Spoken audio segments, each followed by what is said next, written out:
গতকাল ২১শে জুলাই মাইলস্টোন স্কুলের উপরে বিমান বিধ্বস্তের ঘটনাকে কেন্দ্র করে ছাত্রদের ৬ দফা দাবি কর্মসূচি সরিয়ে নিয়ে আজ ২২শে জুলাই শিক্ষা উপদেষ্টার সরাসরি পদত্যাগের ১ দফা দাবিতে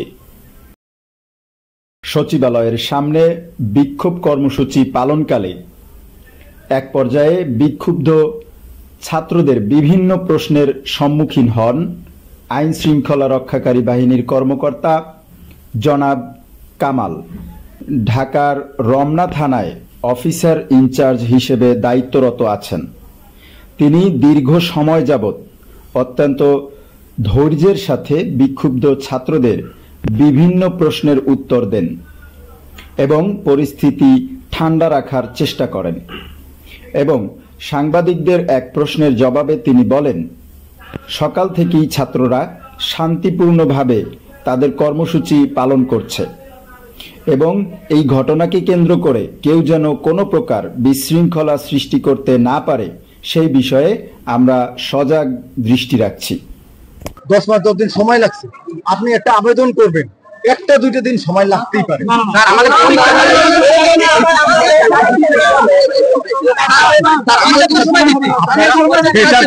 বেটার হলো আমার পক্ষ থেকে সর্বশ্রেষ্ঠ সাজেশন আপনাদের জন্য, আপনারা যদি আপনাদের মধ্যে থেকে এত লোকের মধ্যে নিশ্চয়ই আপনাদের কেউ নেতৃত্ব পর্যায়ের কেউ আছে, আপনারা 4-5 জন 7 জন মিলে নাম লেখেন, কন্ট্যাক্ট নাম্বার লেখেন, সিনিয়র অফিসারের মাধ্যমে আমরা জানাই যে এই প্রতিনিধিরা আমরা প্রতিনিধিরা গিয়ে ওখানে গিয়ে কথা বলুন, কথা বলে কথা বলার পরে আপনারা দেখেন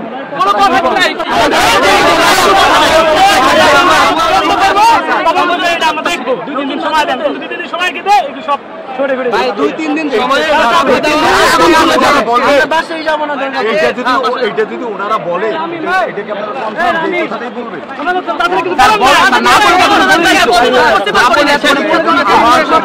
যা যা বলার ছিল আমার ভাই আপনারা বাংলাদেশের ভবিষ্যৎ আজকে আমরা যখন চলে যাবো আপনারা সে জায়গা দখল করবেন, তখন বুঝবেন যে আমাদের কি সীমাবদ্ধতা ছিল। একটা রাষ্ট্রীয় আমাদের তো ভবিষ্যতে অন্ধকার করে দিচ্ছে না না না এইটা এক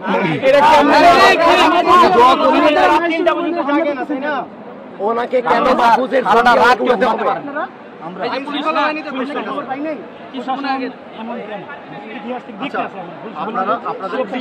আমার কথাটা কি আপনারা বুঝতে পারছেন? আমার লাস্ট কথাটা একটু নেন প্লিজ। আপনাদের মধ্য থেকে 4-5 জন আপনারা নেতৃত্ব পর্যায়ের আপনার নাম লিখে আপনারা এইখানে বসে ইনস্ট্যান্ট আপনাদের আমাদের মধ্যে যাদের বাধা দিচ্ছে সিনিয়র অফিসারদের কাছে যে বলেন যে আমরা এই 4-5 জন আমরা 4-5 জন আমরা খুবই সুষ্ঠুভাবে পরিকল্পনাভাবে আমরা যেতে চাই, আমাদেরকে এই পারমিশনটা দেন। ওনারা ভিতরে কথা বলুন, তারপরে কথা বলি।